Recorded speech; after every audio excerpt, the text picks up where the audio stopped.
विनेश तू तो मेरी बेटी है। हम्म। ओलंपिक में मेडल लेकर के आई थी, जी। तिरंगा लेकर के घूम रही थी, नाच रही थी मगन होकर के, देश का नाम रोशन करके वो बेटियां। और आज देश के प्रधानमंत्री वहां प्रचार करने में भेजी हैं। उनको दिखती नहीं जंतर मंतर में बेटियां बैठी हुई हैं तुम्हारे घर से 10 कदम की दूरी पर, और तुम पहुंच गए वहां 3000-4000 किलोमीटर, तुम पे बेटियों से नहीं मिला गया। आज कर्नाटक की जीत है, हार का सेहरा मोदी जी के सिर पर चढ़ा करके नहीं दिखा रहा टीवी, है ना, मोदी जी को नहीं दिखाते।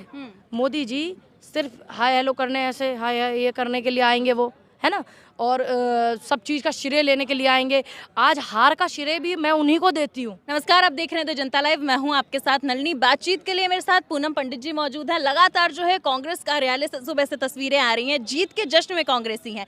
जिस प्रकार से कर्नाटक में एक बार फिर कांग्रेस बनी है, कहीं ना कहीं अब आंकड़े लगाए जा रहे हैं कि 24 में भी कांग्रेस आएगी, ऐसा कार्यकर्ताओं का कहना है। देखिए, धीरे धीरे जो है जनता बदलाव चाहती है, और जनता इनके खोखले वादों को सब जान गई है, समझ गई है। अब वो इनके खोखले वादों में नहीं आने वाली है, तो इसलिए सबको पता है वहाँ पर जो कांग्रेस की जीत हुई, एक एक कार्यकर्ता की जीत है, एक एक वोटर की खुद की जीत है कि उन्होंने अपनी सूद बूद को ध्यान में रखते हुए वोट डाला। ये वोटर की सबसे पहले जीत है।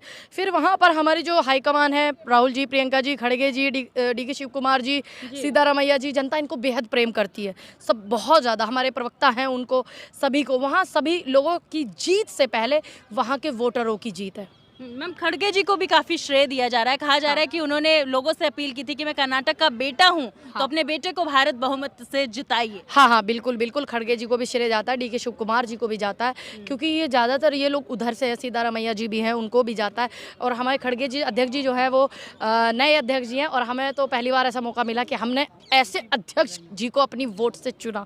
मुझे गर्व है इस बात का कि हमने जो है उनको चुना, उनको वोट डाला, और आज वो हमारे अध्यक्ष है और वो हमारा नेतृत्व कर रहे हैं सबका। जिस प्रकार से चुनावी रैलियों का आयोजन शुरुआत से हो रहा था, बीजेपी कहीं ना कहीं जो तमाम प्रचार को देखा गया उसको बजरंग वर्सेस कांग्रेस देखा गया। बजरंग बली को काफी नाम, ये जो नाम है वहां सुनने को मिला, आखिर क्यों? देखिए, ये लोगों का काम है, यूपी में चुनाव लड़े थे राम मंदिर पर, अब ये वहाँ पर गए बजरंग बली के नाम पर।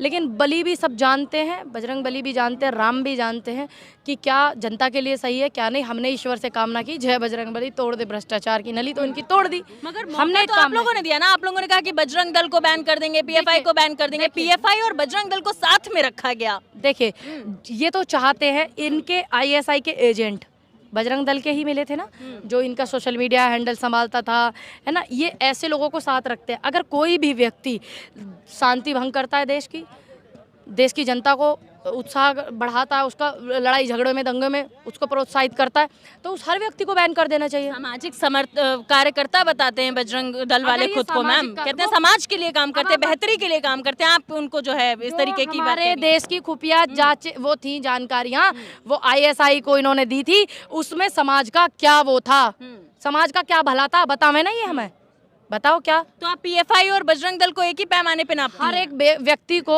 बैन कर देना चाहिए जो हमारी खुफिया चीज़ों को विदेश में पहुंचाता है, बाहर पहुंचाता है, जो हमारी खुफिया चीज़ें हैं। ये देश के हित के लिए ठीक नहीं है।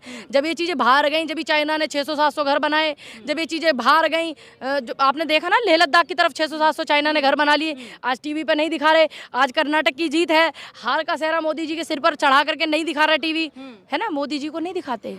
मोदी जी सिर्फ हाय हेलो करने, ऐसे हाय ये करने के लिए आएंगे वो, है ना, और सब चीज़ का श्रेय लेने के लिए आएंगे।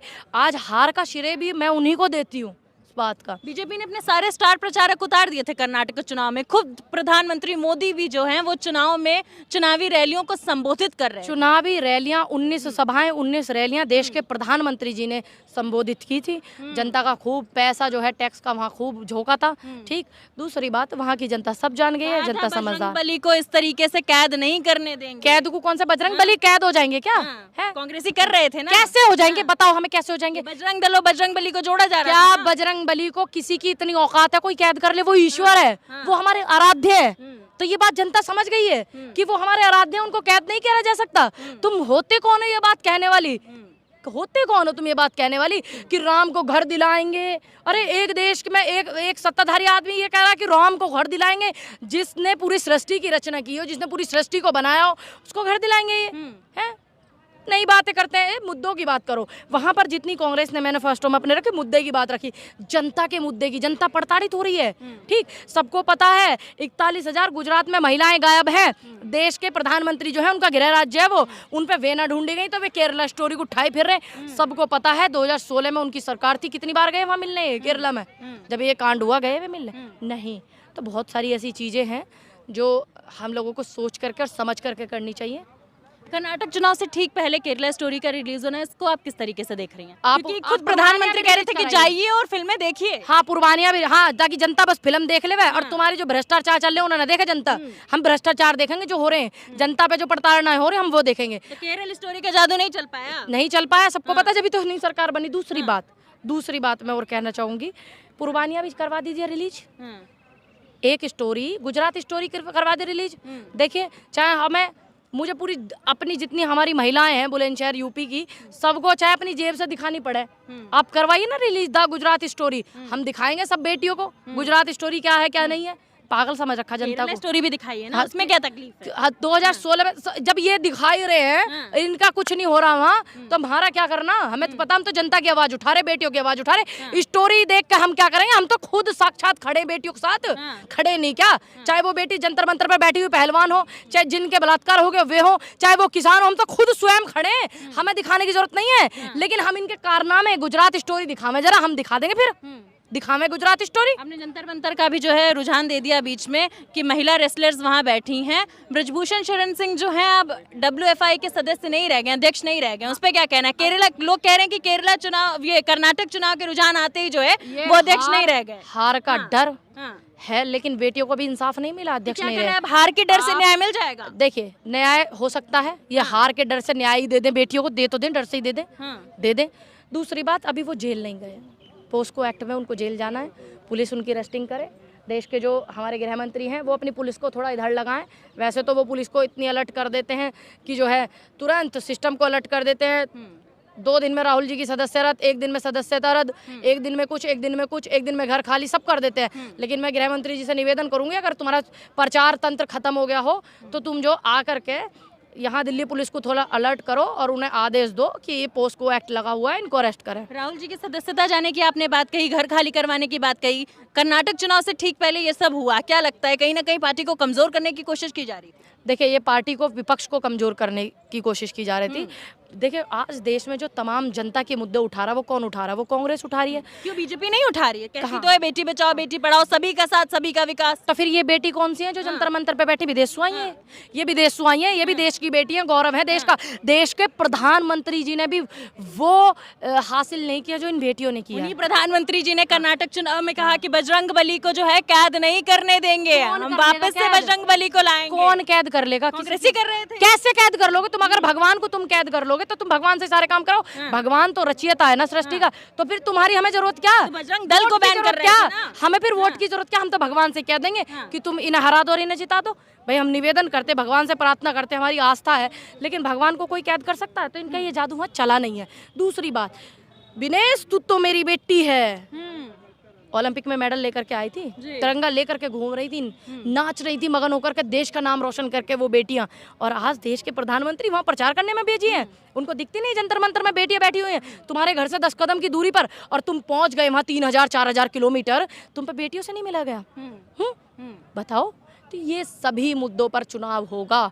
बेरोजगारी वहाँ जनता ने देखा कितनी चरम पर, बेटियों के लिए केरला स्टोरी जिसे गाय फिर रहे, तुम्हारी सरकार गठबंधन की है। भारत जोड़ो यात्रा एक बहुत बड़ा फायदेमंद रही इस पूरे चुनाव के लिए, जनता के लिए काफ़ी बेहद फायदेमंद है। और बेरोजगारों की आवाज़ थी भारत जोड़ो, बेटियों की आवाज़ थी भारत जोड़ो यात्रा, हम बेटियों का सम्मान थी भारत जोड़ो यात्रा, खिलाड़ियों का स्वाभिमान थी भारत जोड़ो यात्रा, और इस देश का किसान का सम्मान थी भारत जोड़ो यात्रा, सर्वधर्म का सम्मान थी भारत जोड़ो यात्रा। जिस तरीके से पिछले कुछ सालों की बात करें तो कहा जा रहा था कि कांग्रेस कहीं ना कहीं रेस से बाहर चल रही थी, लेकिन अब घर वापसी कांग्रेस की हो चुकी है, कर्नाटक में दोबारा आ चुकी है, और अब कहा जा रहा है कि 24 में भी आने के आकलन लग रहे हैं। आपको क्या लगता है? प्रधानमंत्री कांग्रेस देगी 2024 में, और हमारी जनता जो है कांग्रेस को प्रधानमंत्री। बीजेपी कह रही है दोबारा प्रधानमंत्री नरेंद्र मोदी बनेंगे। इसीलिए तो वो हार का सेहरा सिर पर नहीं बांधना चाहते देश के प्रधानमंत्री। देखिए नड्डा जी को चढ़ा दिया कि जाइए आप झेलिए हार, और अब अपनी साफ छवि लेकर के आ गए ताकि मैं 24 में अपना मुंह दिखा सकूं और प्रचार तंत्र करता रहूं। जो इसके जिम्मेदारी जिसकी प्रचार की है, जो रैलियां कर रहा है, लाखों करोड़ों रुपए खर्च करवा रहा है रैलियों में, उसके ऊपर हार का सेहरा बंधेगा। नमस्ते भैया, उसी के ऊपर बंधेगा ये हार का सेहरा। तो ये देश के हमारे जो फेलियर जो रहा पिछले